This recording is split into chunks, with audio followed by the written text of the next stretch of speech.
चलते petrol pump पर कल से काफी भीड़ देखने को मिल रही है। लोग पेट्रोल पंप पर लाइन लगाए हुए हैं, तो उनको क्या कहेंगे सर आप? ಸೆಂಟ್ರಲ್ ಗೌರ್ಮೆಂಟಿಂದ ನಮಗೆ ಸ್ಪಷ್ಟವಾದಂಥ ಒಂದು ಗೈಡ್ಲೈನ್ಸ್ ಬಂದಿದ್ದಾವೆ. ಯಾವುದೇ ರೀತಿಯ ಪೆಟ್ರೋಲ್ ಕೊರತೆ ಇಲ್ಲ ಅಥವಾ ಶಾರ್ಟೇಜ್ ಇಲ್ಲ.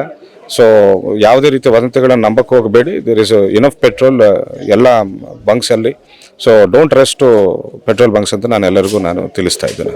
ಸರ್, ಸೋಷಿಯಲ್ ಮೀಡಿಯಾದಲ್ಲಿ ಸುಳ್ಳು ಸುದ್ದಿಗಳನ್ನು ವೈರಲ್ ಮಾಡ್ತಿದ್ದಾರೆ, ಅಂತವ್ರಿಗೆ ಏನು ಹೇಳ್ತೀರಾ ಸರ್? ವಿತೌಟ್ ಪ್ರಾಪರ್ ಮಾಹಿತಿ ಇಲ್ಲದೆ ವದಂತಿಗಳನ್ನು ಹರಡಿಸುವವರ ಬಗ್ಗೆ ನಾವು ನಿಗಾ ವಹಿಸ್ತಾ ಇದ್ದೇವೆ. ಅಕೌಂಟ್ ವೈಸ್ ಅವರದೆಲ್ಲ ಡೀಟೇಲ್ಸ್ ತೆಗೆದು ಅವರಿಗೆ ನೋಟಿಸ್ ಕಳಿಸ್ಕೊಳ್ಳಾಗ್ತಾ ಇದೆ. Thank you.